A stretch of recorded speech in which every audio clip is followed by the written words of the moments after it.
The city has proposed cuts to several local charities. We're live tonight with community reaction. The dry weather conditions are still a huge concern. And the mayor joins us in the studio.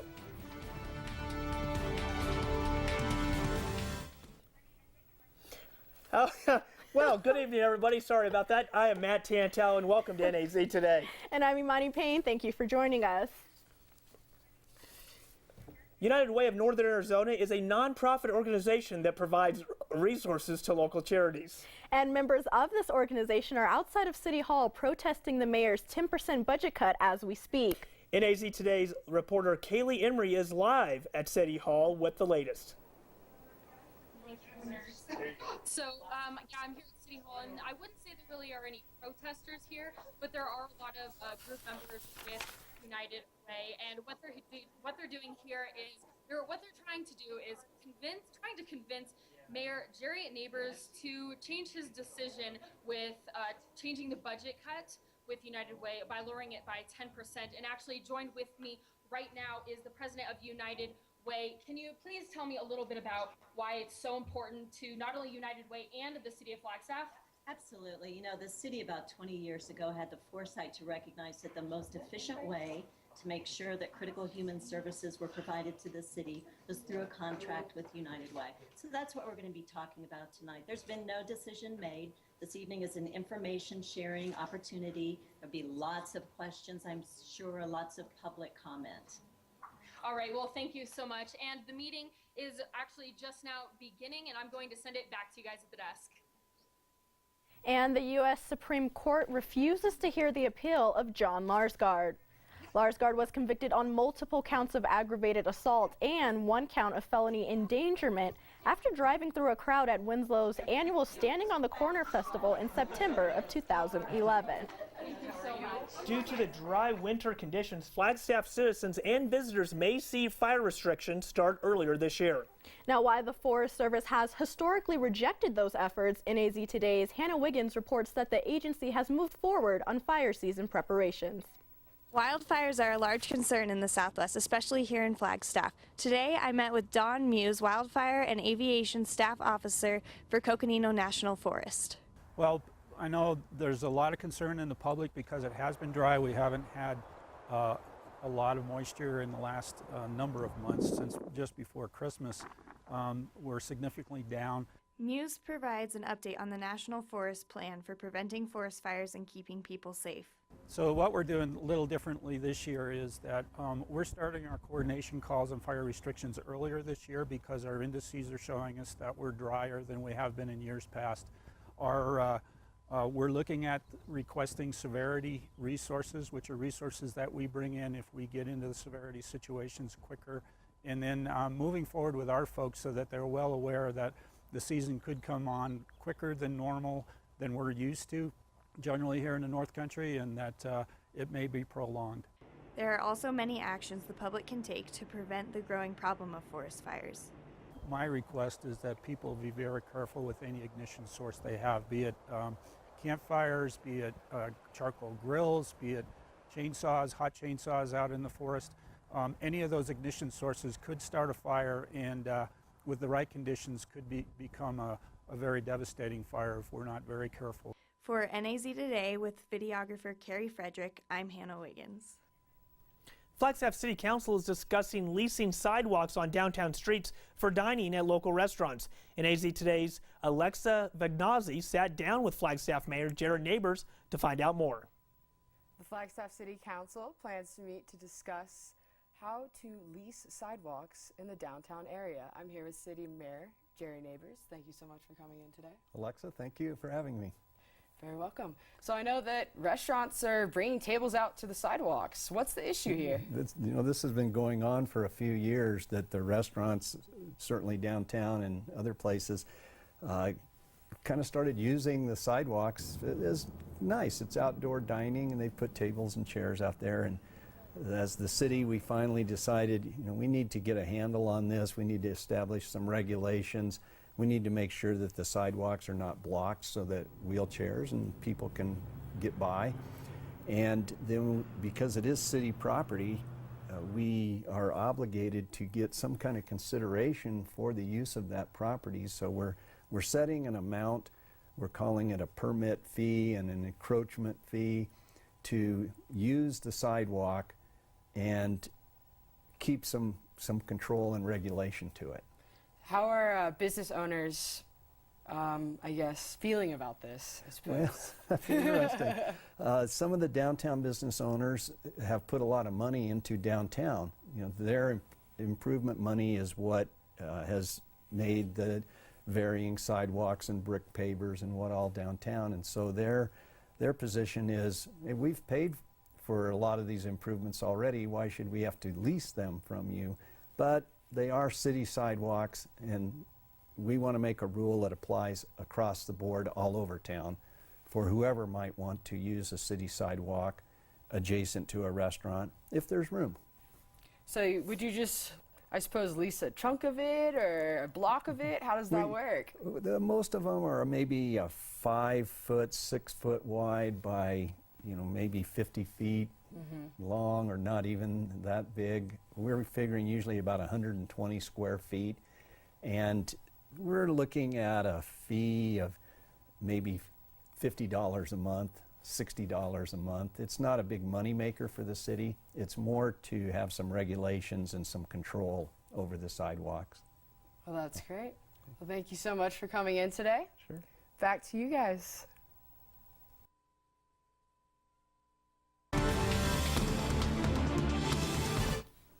Coming up, Lowell Observatory has a new collection center. And a new project at Sky Harbor will make getting to all your destinations a breeze. Stay tuned.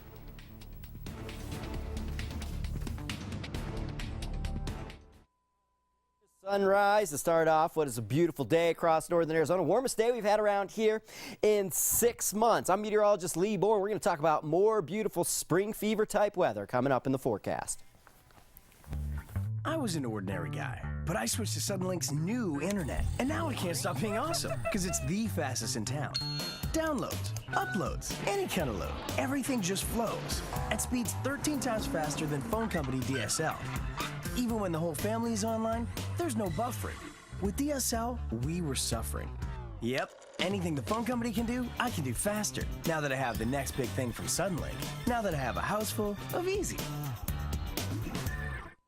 All right, you ready for some baseball trivia? Let's do it. What year produced the most no-hit games in the big leagues? 7 no-hitters in 1990. Wow, that's right. Now a question that's not trivial. How many children will witness bullying this year? Huh. The answer? 3 out of 4. 75%? That's Wow. right. How many of them will say something? Kids want to help, but don't know how. Teach them how to stop bullying and be more than a bystander at stopbullying.gov. Coconino Community College to Northern Arizona University. Keep learning without leaving your community. Living in the country is a lifestyle choice. My bachelor's degree allows me to afford this dream by writing grants from home. With a bachelor's degree, I'm able to work in a field that puts me and my kids on the same schedule. Getting my bachelor's degree allows me to use my experience, add new skills, and adapt to a changing world. Coconino Community College to Northern Arizona University. Visit ccc2nau.com. Lowell Observatory is transitioning. Construction of the Putnam Collection Center has been completed and will house all the observatory's archived items. NAZ Today's Xavier Ringel has the story. Many students will soon begin packing for summer vacation, but they're not alone. The construction of Lowell Observatory's new Putnam Collection Center has finally finished, and workers are now faced with the challenge of moving thousands of archived items from old vaults into the new center. Lowell Observatory is 120 years old, and we've pretty much saved everything. Because we have so much material, we've really outgrown our small storage space over the years. The Putnam Collection Center is an 8,000 square foot climate-controlled facility and cost around $3 million to build, a small price to pay for a much-needed improvement. As you can see, we're in a basement, which is a very bad storage facility. We used to have water seepage in here. We had leaks. We actually had water come up through drains in the floor for a long time. We had problems with humidity, problems with temperature. We've had insects. rodents, we've got some collections up in the attic, and those have been kind of chewed away over the years. This vault is jam-packed with tons of different things. That's everything from Percival Lowell's personal straw hat to new research that's being done here at Lowell. Not to mention the 32,000 glass plate negatives, which they plan to digitize before putting them in storage, a process that could cost up to $1 million. They will actually be a lot more usable if we can digitize them first, and so that's really what we'd like to do before we move everything over there. The new collection center will be dedicated on June 7th, a day Lauren says she's been waiting for. This is really a very exciting time for Lowell. This is a project that we have talked about for many years, and it's nice that it's finally happened, and we're just so excited to finally have a place where we can not only house the collections, but show them off to the public and tell everybody what cool stuff we have in the Lowell archives. For NAZ Today, I'm Xavier Rangel. Heading down the hill to catch a flight? Well, a new project at Phoenix Sky Harbor Airport is helping to make your trip hassle-free. Our colleagues at Arizona Capital TV show how the Phoenix SkyTrain will help you get from point A to point B in no time. Board here for the East Economy Station and the 44th Street. I think it's great. I think it has added a lot of convenience for people who have to travel. The next time you visit the airport, you may not have to get there as early. The latest project at Sky Harbor has passengers flying through terminals with ease. It only takes me at the most maybe 8 minutes or so it's really fast. Julie Rodriguez, a spokeswoman for Sky Harbor, says the Phoenix SkyTrain was built with one goal in mind. The Phoenix SkyTrain was designed to increase convenience for our passengers and reduce roadway congestion here at Sky Harbor Airport. The nearly $2 billion people mover currently features 3 stations from which passengers can be dropped off and picked up, making it easy for people to get to their destination in no time. We have a station at Terminal 4, which serves 80% of our passengers, then another station at East Economy Parking, which is our busiest economy parking area at Sky Harbor, and then a station at 44th Street and Washington at the Valley Metro Light Rail Station. The driverless Phoenix SkyTrain, which is free to ride, runs 24 hours a day, 7 days a week, and will replace the shuttles that populate Sky Harbor's terminals. The train is so much more convenient than the buses, than walking out to the curb, crossing the street, waiting for a bus. It's very quick, it's very convenient. The new system moves an average of 10,000 passengers a day. It's the only train in the world to pass over an active taxiway and offers free printing of your boarding pass and an early back check, but construction workers haven't packed up yet. The next stage, we call it 1A, but it's the next stage of the Phoenix SkyTrain, which will connect to Terminal 3 with a walkway to 2. That will open in early 2015, and our plan is to have it up and running in time for Super Bowl. The final phase will go all the way to the rental car center. We don't have a timeline or a construction schedule for that yet, but the final phase will go all the way to the rental car center. This train is departing. Serving more than 40 million passengers each year, airport officials hope the train to the plane will become the new front door to America's friendliest airport. With Arizona Capital Television, I'm Eduardo Garcia.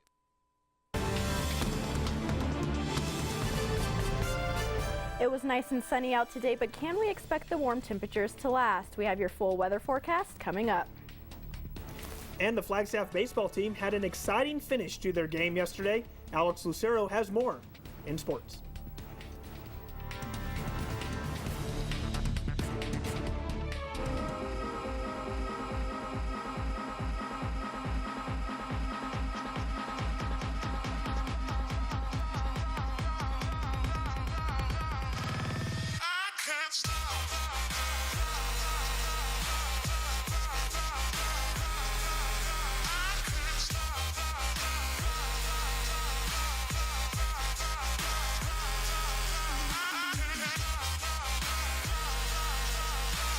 I think someone at my friend's school has this thing called autism. My friend's brother's son has autism. My neighbor's son has autism. My son has autism. Autism is getting closer to home. Today, 1 in 88 children is diagnosed with autism. That's a 1,000% increase in the last 40 years. Learn more at autismspeaks.org/signs. Can you help me with this? My new dad teaches me all kinds of stuff. Sure. He helps me with homework. That would be 3.6795. Thanks. Yep. He helps me with my decision making. I wouldn't use this one. Ever. And he's even teaching me how to drive. And that's why cars have bumpers. I'm learning so much. You don't have to be perfect to be a perfect parent. Thousands of kids in foster care will take you just as you are. Tonight's NAZ Today weather is brought to you in part by Terry Markson Chevrolet Cadillac in Flagstaff.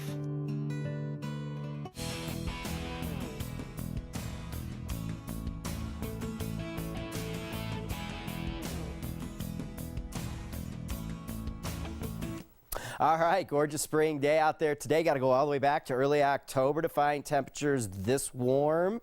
Here's a look at today's numbers. 94 topping off in Phoenix, Camp Verde, 85 degrees, Payson, 77. Winslow, you're 78. Here in Flagstaff, 69 degrees, and that's well above the average, obviously, for this time of year of 56, and off record type numbers of 78, which was set back in 1989. A little bit cool overnight last night, clear and very dry out, allowing temperatures to get down into the low mid-20s across the Flagstaff region. All right, the reason for all this warm, strong high pressure, we talked about this yesterday, building in off the Pacific, can it continue to do so, almost maxing out. It's going to max out on top of us tomorrow, so a little bit warmer possibly. There's one little issue here, is that we have some high clouds moving in. So we take it out to the Pacific, and high pressure in charge throughout the entire western United States. A very weak storm track bringing in some very scattered cloud cover into the inner Mountain West. But notice all these high clouds that are kind of showing up on here. We're going to deal with these for the next several days. Periodically,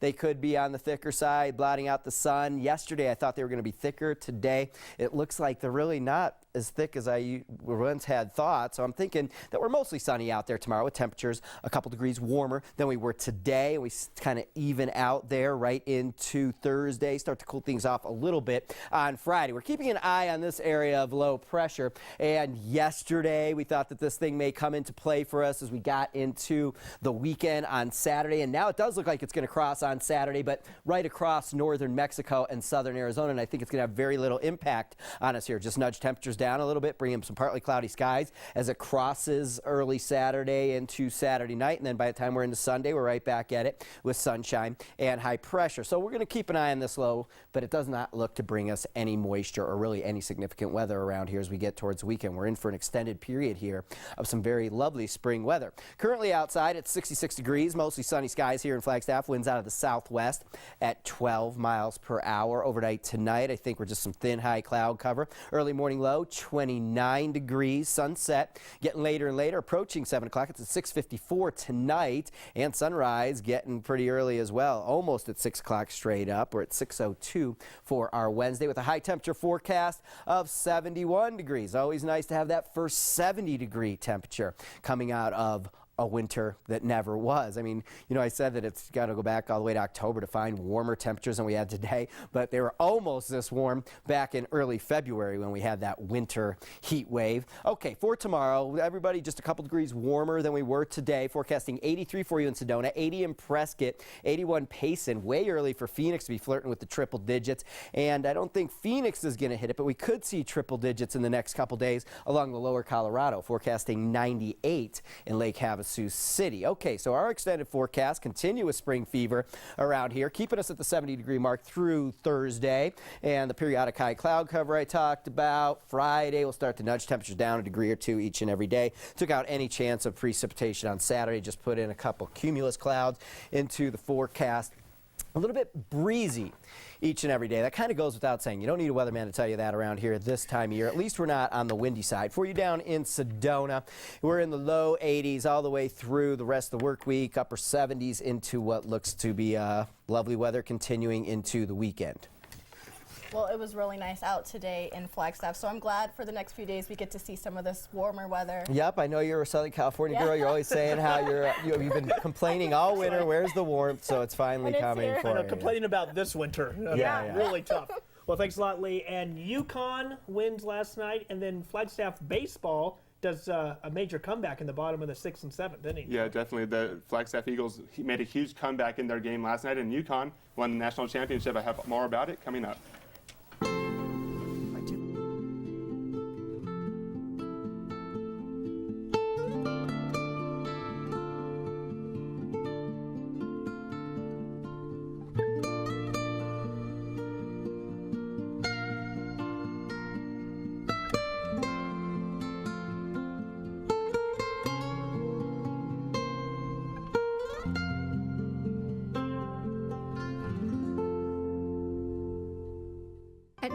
Arizona University.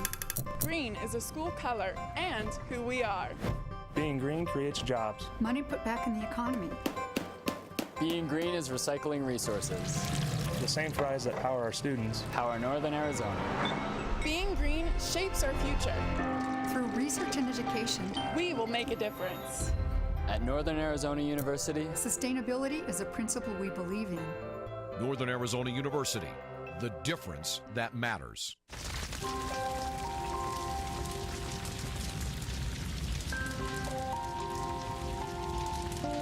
A single ember that escapes from a wildfire can travel more than a mile. That single ember can ignite and destroy your home or even your community. You can't control where the ember will land, only what happens when it does. Get Fire Adapted now at fireadapted.org.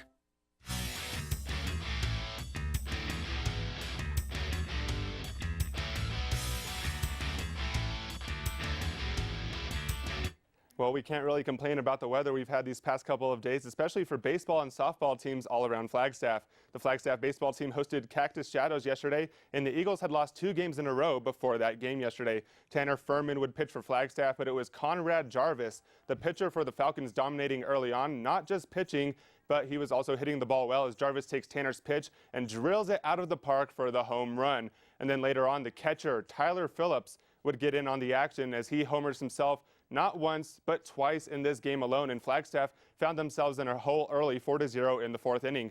After a run by the Eagles in the 4th, they start their run in the 6th inning as Parker Longfield lines one into right field, bringing in 2 runs. And then it set up the catcher, Mike Pappas, and he drills this one out of the park for the go-ahead 3-run home run, putting Flagstaff up 7-4 and capped off their 6th-run inning. Cactus Shadows scored another run, but Tanner Furman finishes the game with this strikeout coming up right here as Flagstaff rallies to win 7-5. After the game, Coach Mike DeBosch talks about the comeback, and catcher Mike Pappas talks about his home run. Well, I'd like to say we knew that from the beginning. I mean, we've been preaching all year long, keep it close, keep it close. You know, we've got 12 seniors, and we know that at any time we can put up some runs, and you saw it in that 6th inning. So, you know, I'd like to say that the guys believed all along and finally came through, got a little luck, obviously, a little help from Cactus Shadows there. Oh, man, I don't think words can describe that.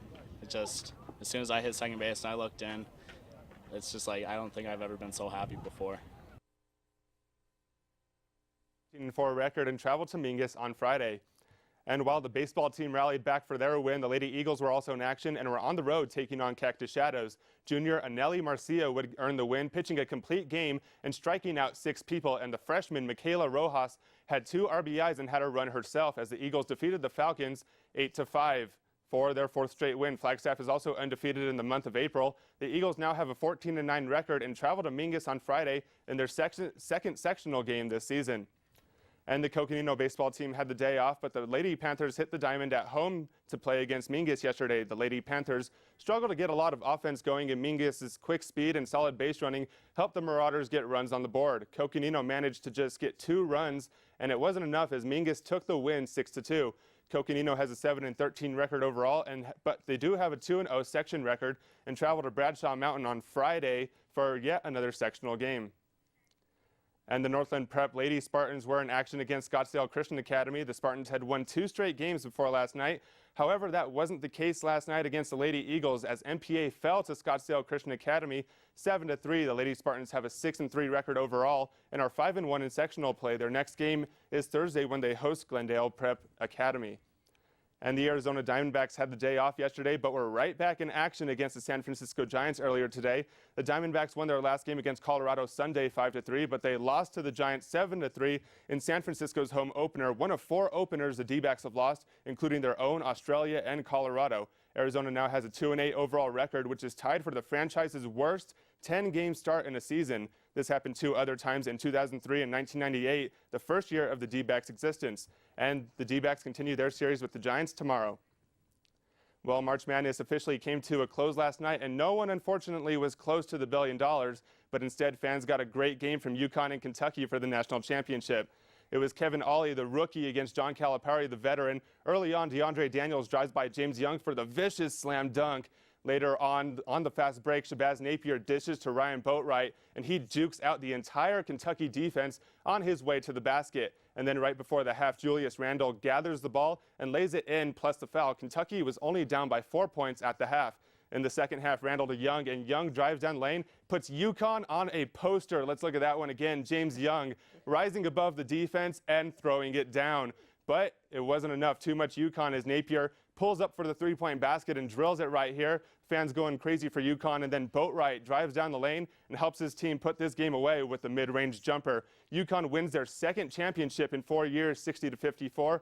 Napier was the most outstanding player, and fun fact, UConn has won their last 3 championships in the state of Texas. Interesting. Little did I know. Yeah. Connection between Connecticut and Texas. Yeah. Okay. And, you know, on a side note, great weather out there. We're going to have a recap with Lee when we get back, but a great weather to get out there and see some local baseball. It looks like it's really great, so folks should go out there. No reason not to. So we'll have another recap of the weather coming up. Stay with us.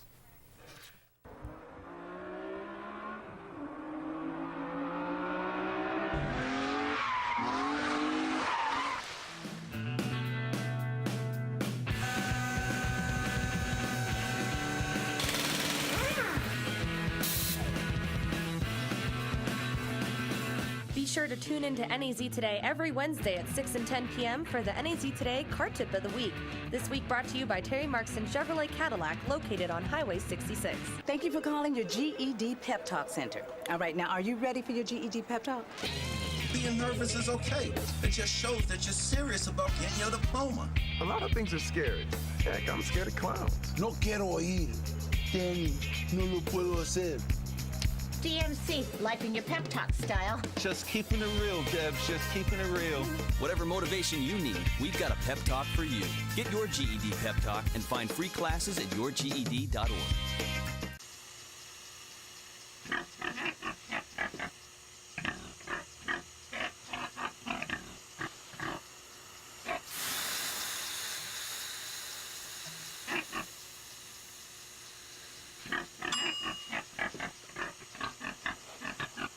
Cook foods to the right temperature using a food thermometer. 3,000 Americans will die from food poisoning this year. Keep your family safer. Check your steps at foodsafety.gov.